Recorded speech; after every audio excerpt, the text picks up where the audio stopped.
ఓం శ్రీ గణేశాయ నమః. శ్రీమాత్రే నమః. శివాయ గురవే నమః. శ్రీకృష్ణ పరబ్రహ్మణే నమః.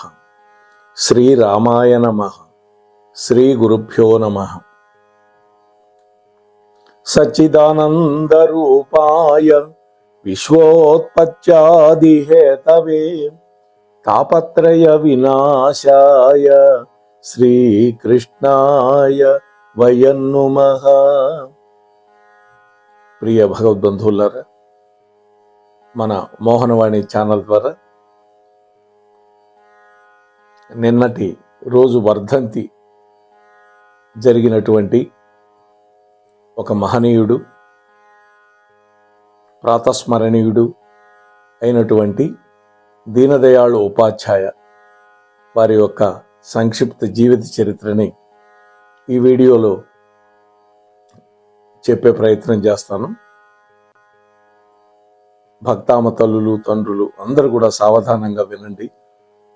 ఎందుకంటే మహాపురుషుల యొక్క జీవితాల్లో మనకి స్ఫూర్తిదాయకమైనటువంటి అంశాలు ఎన్నో ఉంటాయి. వాటిని గ్రహించి మన యొక్క జీవితాలను సుసంపన్నం చేసుకోవాలి. మనం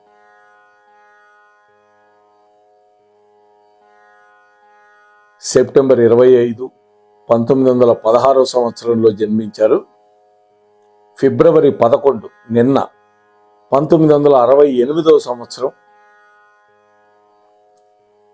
తుది శ్వాస విడిచిపెట్టారు.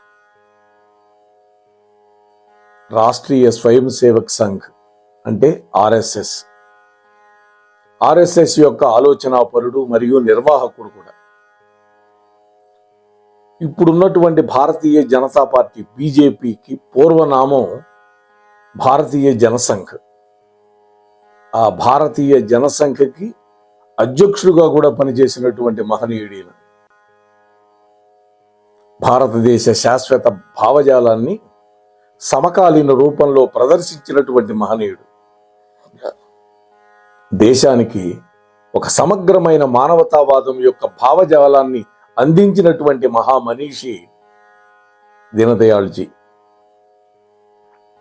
బలమైన మరియు శక్తివంతమైన భారతదేశాన్ని కోరుకునే సమ్మిళిత భావజాలానికి ప్రతిపాదకుడు దీనదయాళ్జీ.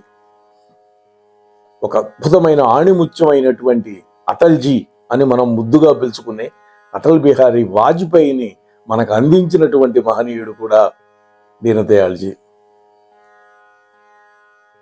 రాజకీయాలతో పాటు ఈ మహానుభావుడికి సాహిత్యం మీద కూడా లోతైనటువంటి ఆసక్తి, అవగాహన రెండు ఉన్నాయి.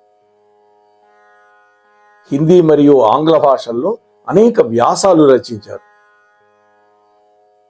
ఈ వ్యాసాలు అనేక వార్తాపత్రికల్లో, మ్యాగజైన్లలో ఆనాడు ప్రచురింపబడ్డాయి.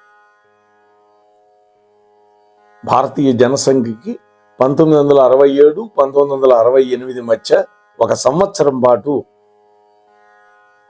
అధ్యక్షుడిగా చేశారు. ఈ మహనీయుడి యొక్క వారసుడే అటల్ బిహారీ వాజ్పేయి అని మనం ఇందాక చెప్పుకున్నాం. సెప్టెంబర్ 25, 1916 సంవత్సరంలో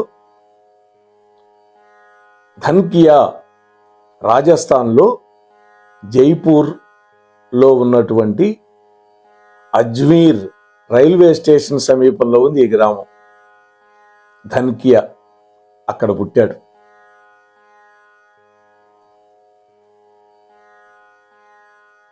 ఫిబ్రవరి 11, 1968 మన స్వతంత్ర భారతదేశంలో మొఘల్ సరాయ్ సమీపంలో రైలులో హత్య చేయబడ్డారు. ఆ విషయం కూడా చివరి చెప్పుకున్నాం.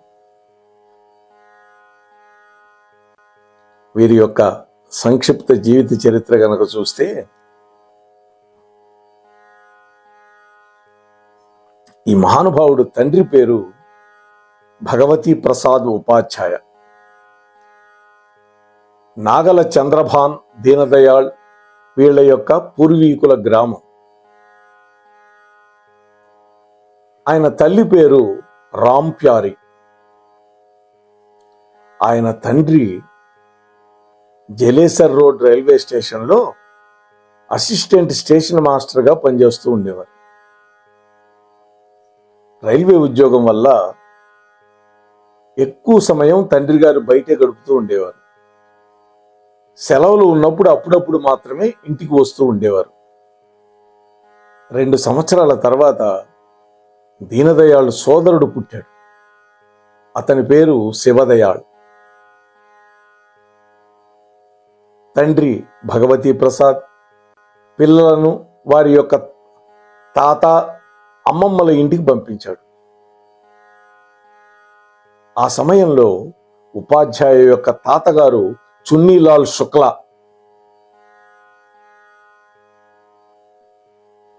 జైపూర్ దగ్గర ధంకియా అనేటువంటి రైల్వే స్టేషన్లో స్టేషన్ మాస్టర్గా ఉంటూ ఉండేవాడు. వాళ్ళ తాతగారిది పెద్ద కుటుంబం. దీనదయాళ్జీ తన బంధువుల ఇంట్లోనే పెరిగాడు. అతడి తాతగారు ఆగ్రా జిల్లాలో ఉన్నటువంటి ఫతేపూర్ సిక్రీకి సమీపంలో ఉన్నటువంటి గుర్కి మందై అనేటువంటి ఊరికి బదిలీ అయి వెళ్ళాడనమాట. అయితే దురదృష్టం వెంటాడింది దీనదయాళ్జీని.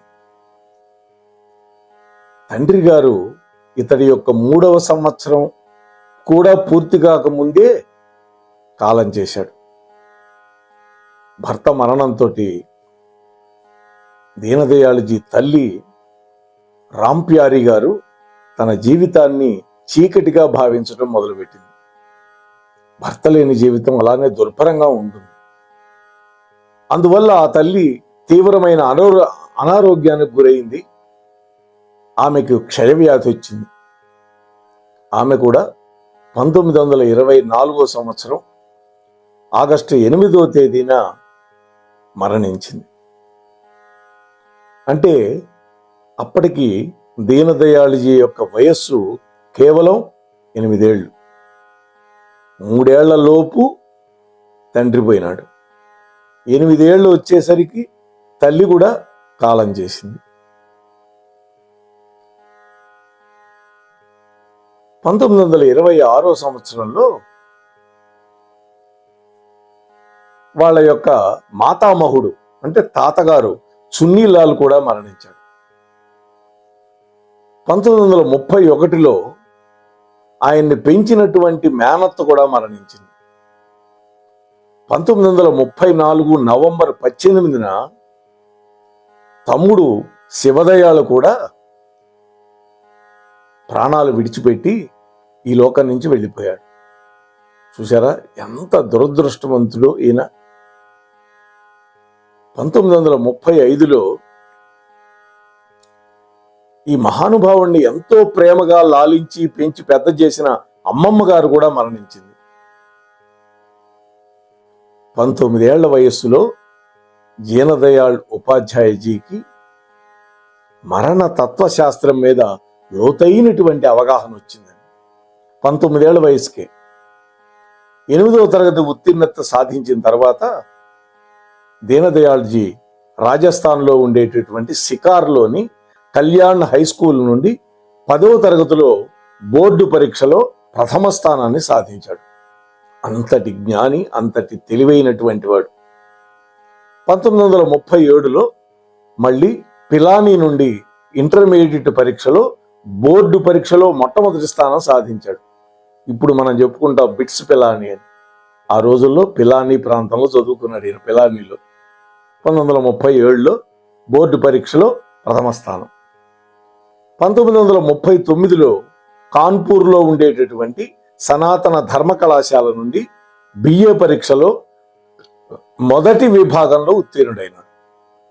ఎంఏ చేయటానికి ఆగ్రాలో సెయింట్ జాన్స్ కళాశాలలో చేరాడు.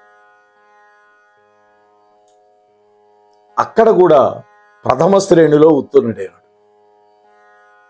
అనారోగ్యంతో ఉన్న తన సోదరి రమాదేవిని చూసుకోవడం వల్ల అతను ఆ తర్వాత మిగిలినటువంటి విద్యాభ్యాసాన్ని చేయటానికి అవకాశం కోల్పోయినాడు. సోదరి యొక్క మరణం అతన్ని బాగా కొంగదీసింది. ఇప్పటికే ఎంతో మంది వాళ్ళ బంధువులు వెళ్ళిపోయినారు. తల్లి, తండ్రి, అమ్మమ్మ, తాతయ్య, సోదరుడు, ఇంతమంది. తన మేనమామ ఒత్తిడితో అతను అడ్మినిస్ట్రేటివ్ పరీక్ష రాసి అందులో ఉత్తీర్ణుడయ్యాడు. కానీ బ్రిటిష్ ప్రభుత్వంలో ఉద్యోగంలో చేరల. ఐఏఎస్ అన్నమాట, అడ్మినిస్ట్రేటివ్ అంటే. 1941 సంవత్సరంలో ప్రయాగరాజు వెళ్ళి అక్కడ బిఏ చదివి ఆ పరీక్షలో ఉత్తీర్ణుడయ్యాడు. అయితే బిఏ పూర్తి చేసిన తర్వాత కూడా ఎటువంటి ఉద్యోగంలో చేరల. ఎందుకని అప్పటికి బ్రిటిష్ ప్రభుత్వమే నడుస్తోంది. 1937లో కాన్పూర్లో బ్యాచిలర్ ఆఫ్ ఆర్ట్స్ పూర్తి చేసుకున్నప్పుడు ఆయన తన క్లాస్మేట్ బాలూజీ మహాశబ్దే ప్రేరణ ద్వారా రాష్ట్రీయ స్వయం సేవక్ సంఘ్ ఆర్ఎస్ఎస్తో పరిచయం ఏర్పడింది. 1937లో ఆయన కాన్పూర్లో ఆర్ఎస్ఎస్ వ్యవస్థాపకుడైనటువంటి డాక్టర్ హెడ్గేవార్ను కూడా కలుసుకున్నారు. తన చదువు పూర్తి చేసిన తర్వాత దీనదయాళ్జీ ఆర్ఎస్ఎస్లో 2 సంవత్సరాలు శిక్షణ పొంది ఆజీవిత పర్యంతం ప్రచారక్గా అయినాడు. ప్రచారక్, ఆయన జీవితాంతం ఆర్ఎస్ఎస్కి ప్రచారక్గానే ఉన్నాడు. దీనదయాళ్ ఉపాధ్యాయ ఆర్ఎస్ఎస్ ద్వారా రాజకీయాల్లోకి అడుగుపెట్టాడు. ఎందుకంటే రాష్ట్రీయ స్వయం సేవక్ సంఘ్ అనేక ఉపశాఖలు ఉన్నాయి. భారతీయ మజ్దూర్ సంఘ్ ఉంది, కార్మిక శాఖ. భారతీయ కిసాన్ సంఘ్ ఉంది, రైతుల సంబంధంగా. అలాగే బీజేపీ ఉన్నది, అప్పటికి బీజేపీ కాదు, జనసంఘం ఉంది అంతే. అలాగే విశ్వ హిందూ పరిషత్ తర్వాత ఏర్పడింది. అక్టోబర్ 21, 1951 సంవత్సరంలో డాక్టర్ శ్యాంప్రసాద్ ముఖర్జీ అధ్యక్షతన భారతీయ జనసంఘ్ పార్టీ స్థాపించబడింది. స్వాతంత్రం వచ్చిన 4 ఏళ్లకి. ఆనాడు గురూజీ గోల్వల్కర్ ఆర్ఎస్ఎస్ కి సరసంఘచాలకుగా చేసినటువంటి మహానుభావుడు. ఎవరి తర్వాత? డాక్టర్ జీ తర్వాత. ఆ మహానుభావుడే ఈ జనసంఘకి స్థాపనకి ప్రేరణ. ఈ పార్టీ మొదటి సమావేశం 1952 సంవత్సరంలో కాన్పూర్లో జరిగింది. దీనదయాళ్జీ పార్టీ ప్రధాన కార్యదర్శి పదవి చేపట్టాడు. సమావేశంలో ఆమోదించబడినటువంటి 15 తీర్మానాలలో 7 దీనదయాళ్జీనే ప్రతిపాదించారు. తన సామర్థ్యం చాలా గొప్పది కదా. అటువంటి గొప్ప సామర్థ్యంతో ముగ్ధుడైపోయినాడు డాక్టర్ శ్యాంప్రసాద్ ముఖర్జీ. నాకే గనక 2 దీనదయాళ్లు గనక ఉంటే నేను భారత రాజకీయాల చిత్రపటాన్ని మారుస్తాను అని ప్రకటించాడు. అంటే దీనదయాళ్జీ యొక్క అద్భుతమైనటువంటి అంకిత భావం గాని, ప్రతిభా పాఠవాలు గాని మనకు అర్థమవుతున్నాయి. దీనదయాళ్జీ 1967 వరకు భారతీయ జనసంఘ్కి ప్రధాన కార్యదర్శిగా పనిచేశాడు. 1967లో జరిగినటువంటి కాలికట్ సమావేశంలో ఉపాధ్యాయ గారు భారతీయ జనసంఘ పార్టీకి అధ్యక్షుడిగా ఎంపికైనారు. అయితే ఆయన జనసంఘ అధ్యక్షుడిగా కేవలం కొన్ని రోజులు మాత్రమే పనిచేశాడు. చూశారా?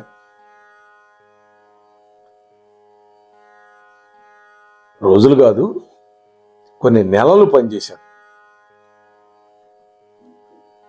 ఫిబ్రవరి 10వ తేదీ లేదా 11 అంటే రాత్రిపూట, అంటే 12 దాటితే డేట్ మారుతుంది కదా, అంటే 10వ తేదీ రాత్రి మొఘల్ సరాయ్ స్టేషన్లో ఆయన హత్యకు గురయ్యాడు.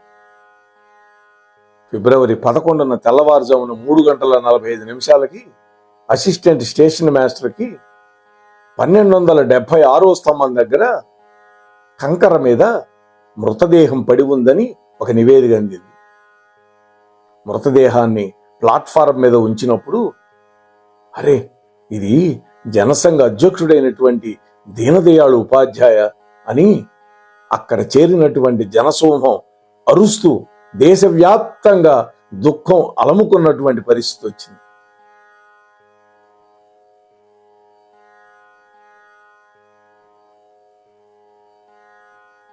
ఈ మహానుభావుడు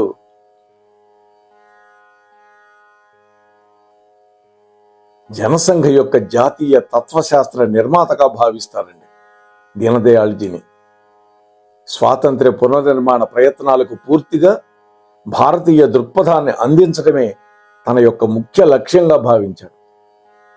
భారతదేశం యొక్క శాశ్వతమైనటువంటి భావజాలాన్ని సమకాలీన రూపంలో ప్రదర్శించినటువంటి దిట్ట. అంతేకాదు సమగ్ర మానవతావాద భావజాలాన్ని కూడా వీరు నెలకొల్పారు. జనసంఘ ఆర్థిక విధాన రూపశిల్పిగా కూడా ఈ మహానుభావుణ్ణి భావిస్తారు. ఆర్థికాభివృద్ధి ప్రాథమిక లక్ష్యంగా సామాన్య ప్రజల యొక్క ఆనందం అని నమ్మినటువంటి మహామనీషి దీనదయాళ్జీ. దీనదయాళ్జీ రాజకీయ తత్వశాస్త్రంలో సంస్కృతి పట్ల భక్తి కలిగి ఉండటం అనేది మొట్టమొదటి సూత్రం. ఆయన చెప్పిన మాటలు మనం తలుచుకుంటే మన శరీరం గగురు పొడుస్తుంది, రోమాంచితం అవుతుంది. భారతదేశంలో నివసిస్తున్న మరియు భారతదేశం మీద ప్రేమను కలిగి ఉన్నటువంటి మానవ జాతి అంతా ఒకే ప్రజ అన్నాడు ఆయన. ఈ ప్రజల యొక్క జీవన విధానం, కళ, సాహిత్యం మరియు తత్వశాస్త్రం అన్నీ కూడా భారతీయ సంస్కృతి సంప్రదాయాలే అన్నాడు. కాబట్టి ఈ సంస్కృతి భారత జాతీయవాదానికి పునాది అని, ఈ సంస్కృతికి నమ్మకంగా ఉండడం ద్వారా మాత్రమే భారతదేశం ఐక్యంగా ఉంటుంది అని చెప్పాడు. వసుధైవ కుటుంబకం అనే సూత్రం భారతీయుల యొక్క నాగరికతల్లో ప్రబలంగా ఉంది. దీని ప్రకారం భారతదేశంలో అన్ని మతాలకి సమాన హక్కులు ఉన్నాయి. సంస్కృతి అనేది ఒక వ్యక్తి లేదా ఒక సమూహం లేదా దేశం యొక్క మనస్సు, ఆసక్తులు, ప్రవర్తన, ఆలోచనలు, కళాత్మక నైపుణ్యాలు మరియు నాగరికతలను ప్రతిబింబించేటటువంటి అనేకమైనటువంటి అంశాలను సూచిస్తుంది అని ప్రతిపాదించినటువంటి మహామనిషి. మరొక్క మాటలో చెప్పాలంటే భారతీయులది హైందవం అనేది ఒక జీవన విధానం అని చెప్పాడు. దీనదయాళ్జీ ఒక జర్నలిస్టు మాత్రమే కాకుండా ఒక గొప్ప ఆలోచనాపరుడు, రచయిత. ఆయన అకాల మరణం ఆయన భారత రాజకీయాలను హిందుత్వ దిశ వైపు తీసుకువెళ్లాలని కోరుకున్నారు ప్రబలంగా అని మనకు స్పష్టం అవుతుంది. ఆయన తన రచనల్లో దీన్ని సూచించాడు. అందుకే కాలికట్ సమావేశం అయిన తర్వాత ఆయన మీడియా దృష్టిని ఆకర్షించాడు. ఆయన రాసినటువంటి కొన్ని పుస్తకాలు ఏంటంటే 2 ప్లాన్లు, రాజకీయ డైరీ, రాష్ట్ర చింతన్. ఇక్కడ రాష్ట్రం అంటే రాష్ట్రంగా దేశం అని. ఈ పుస్తకం, ఈ రాష్ట్ర చింతన్లో దీనదయాళ్ ఉపాధ్యాయ ఇచ్చిన ప్రసంగాలన్నీ దీంట్లో ఉంటాయి.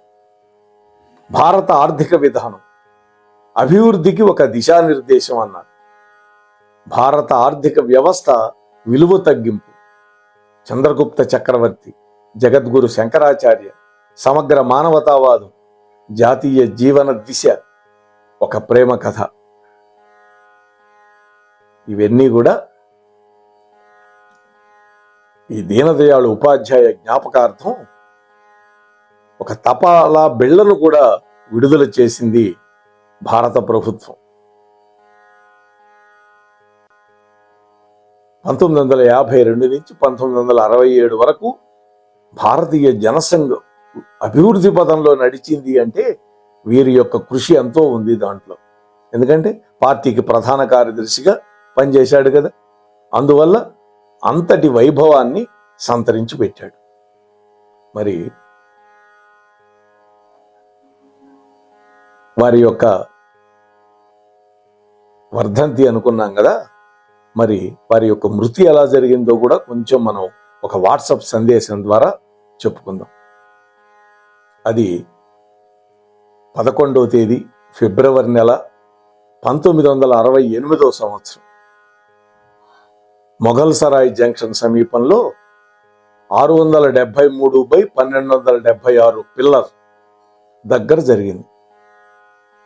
ఈ పిల్లర్ దీనదయాళ్ గారి దారుణ హత్యకి ప్రత్యక్ష సాక్ష్యంగా నేటికి అలాగే నిలబడి ఉంది. ఇలాంటి ధీరుల యొక్క దీనమైన గాథలని చరిత్రలో వెలుగులోకి రాకుండా చేసి పిచ్చి రాతలు రాసినటువంటి కుసంస్కారులు చేసేటటువంటి ఆలోచనలను చీల్చుకొని వెలుగులోకి తీసుకురావాల్సినటువంటి సమయం ఇచ్చేసింది. ఆ బాధ్యత జాతీయ భావన కలిగి చురుకైనటువంటి అఖండమైన మేధో సంపత్తి కలిగినటువంటి యువ రచయితలు ఇవాళ నిమగ్నమై ఉన్నారు. త్వరలోనే చాలా విషయాలు బయటకు వస్తాయి. ఆశ్చర్యపోయిన విదేశీ జర్నలిస్టులు 1968వ సంవత్సరం దీనదయాళ్ ఉపాధ్యాయ గారి మరణానంతరం వారి యొక్క రచనలు మరియు జీవిత అధ్యయనం చేయడానికి వచ్చినటువంటి విదేశీ జర్నలిస్టులు వారు నివసించిన ప్రాంతాలలో విషయ సేకరణలో భాగంగా ఢిల్లీ నగరంలో అప్పటి వారి యొక్క గదిలోకి వెళ్ళి వారు ఉపయోగించినటువంటి వస్తువులు, కళ్లద్దాలు, రిస్ట్ వాచి, బట్టలు మొదలైనవి పరిశీలిస్తూ వారి యొక్క బీరువా అందులో మిగతా బట్టలు ఏవి అని ఆలోచిస్తే ముఖ్యంగా వారు ధరించేటటువంటి కోటు ఏది అని అడిగారు. అంతేకాకుండా వారు నిద్రపోయే మంచం ఏది అని కూడా అడిగారు.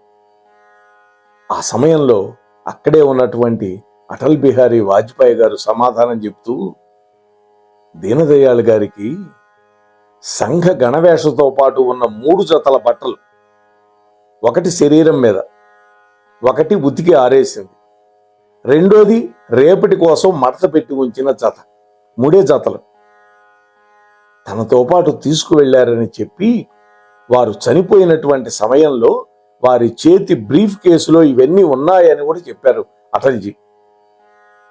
ఇంకా వారి కోట్ అంటారా, ఈ గదిలో ఉండే 3 అఖిల భారతీయ అధికారుల్లో ఎవరు ఉపన్యాసానికి వెళితే వాళ్లే ఆ కోటు ధరించి వెళుతూ ఉంటారు అని. అదే జరిగింది. ఆనాడు మరొక అఖిల భారతీయ అధికారి ధర్మవీర్ గారు ఉపన్యాసం చెప్పడానికి వెళుతూ ఆ కోటును ధరించి వెళ్ళారని చెప్పారు అటల్జీ.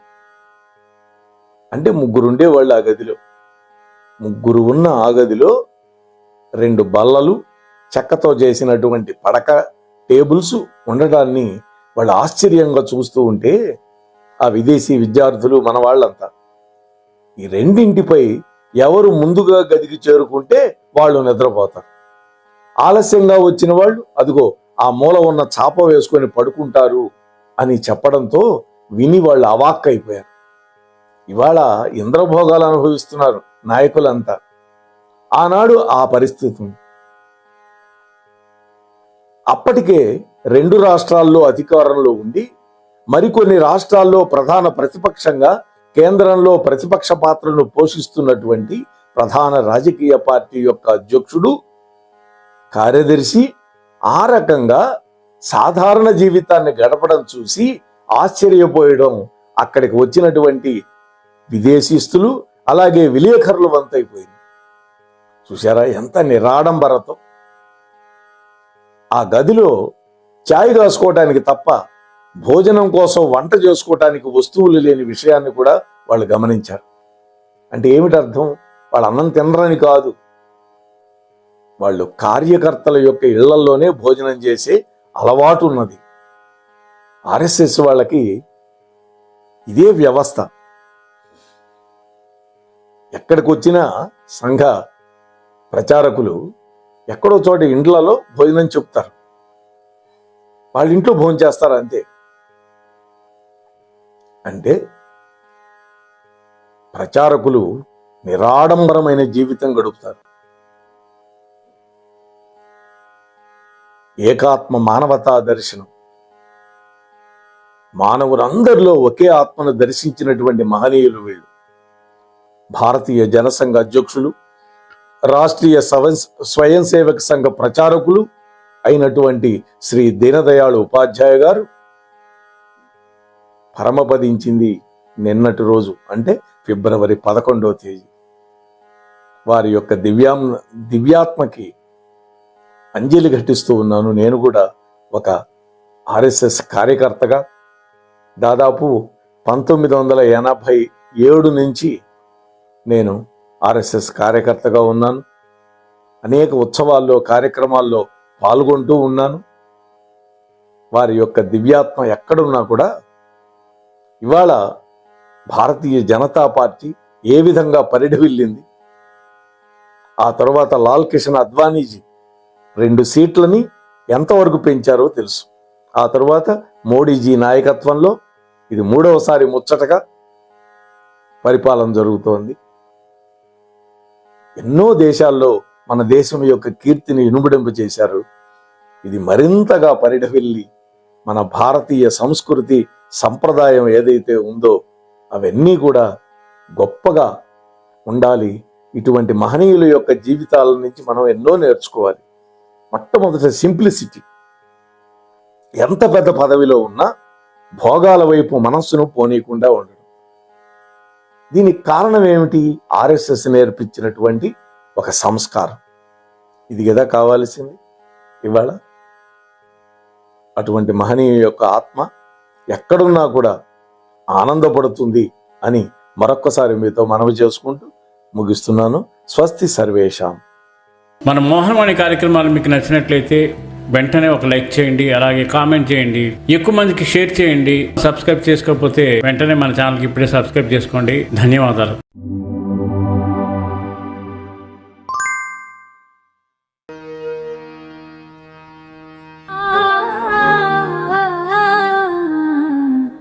మోహనవాణి.